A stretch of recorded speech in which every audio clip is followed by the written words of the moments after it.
કેમ છો બધા? રોસ્ટ એન્ડ ટ્રેડિશનલ રેસીપીમાં તમારું સ્વાગત છે. આજે ફટાફટ બની જાય એવું 5 મિનિટમાં એવું કોલકાતાનું ફેમસ ચૂરમુર ચાટ બનાવવાના છીએ. કોલકાતાનો અને બેંગલ સાઈડનો આ ફેમસ ચૂરમુર ચાટ છે. એના માટે આપણે પાણીપુરીની પૂરી લીધી છે, ગોલગપ્પા, પૂચકા, તમે જે કહો એ. અને ફટાફટ ખાવું હોય અને બહુ મહેનત ન કરવી હોય અને પ્લસ તમને ટેસ્ટી પણ ખાવું, ચટપટું ખાવું તો તમારા માટે પરફેક્ટ રેસીપી છે. હવે ચૂરમુર ચાટ શું કામ પડે છે એ તમને આગળ જણાવું. પેલે પૂચકા એટલે કે પાણીપુરી લેવાની છે, એને આવી રીતે તોડવાના છે, એટલે ચૂરમૂર કરવાના છે. એટલે જે ચૂરનો અવાજ આવે ને એના હિસાબે એનું નામ ચૂરમૂર ચાટ પડ્યું છે.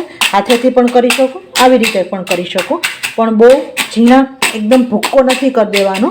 આવી રીતે તમારે આવી રીતે ન કરવું હોય તો આવી રીતે પણ કરી શકો, પણ એકદમ સાવ ભૂક્કો સાવ નથી કરી નાખો. થોડુંક આમ ક્રન્ચીનેસ રહે ને એટલા માટે આપણે થોડુંક આવી રીતે પણ તમે કરી શકો છો.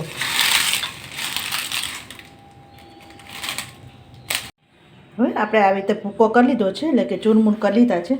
હવે જે ટ્રેડિશનલ જેવી રીતે રેસીપી બને છે ને એવી રીતે જ હું તમને બતાવું છું. એટલે વિડીયો બહુ જ ટૂંકો થશે પણ એન્ડ સુધી જોજો. એની અંદર હવે બાફેલા ચણા આવી રીતે બટેટાને મેશ કરીને એમને નાખી દેવાનું છે. કાં તમને ઝીણા ઝીણા કટકા તમને કરવા ગમતા હોય તેવી રીતે, પણ જેવી રીતે ટ્રેડિશનલ ત્યાંના લોકો બનાવે છે ને આપણે એવી રીતે જ કરશું. ટ્રેડિશનલ રેસીપી ત્યાંની છે તેવી રીતે આપણે બનાવશું. અને બહુ આમાં કુકિંગ પ્રોસેસ છે જ નહીં. જો તમારે બટેટા અને ચણા બાફેલા હોય ને તો તમારે હાર્ડલી 5 જ મિનિટ થાય છે. એની અંદર એકદમ ફાઇન ચોપ કરેલું ડુંગળી,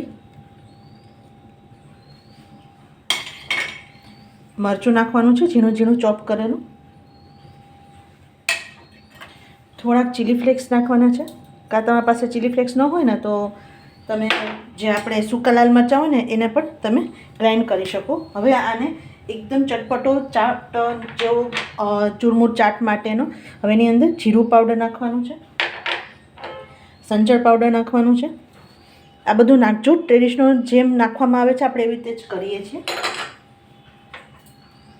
થોડોક ચાટ મસાલો નાખશું 1 ચમચી, અને થોડોક આપણે આમચૂર પાવડર નાખશું. 2 વસ્તુ નાખવાની છે. થોડુંક મીઠું નાખશું. મીઠું ઓછું નાખવાનું. ચાટ મસાલા, આમચૂર પાવડર બધામાં મીઠું હોય થોડુંક પ્રમાણ, એટલે મીઠું આપણે છેલ્લે પછી આપણને ઓછું લાગશે તો આપણે છેલ્લે ઉપરથી નાખી શકીએ.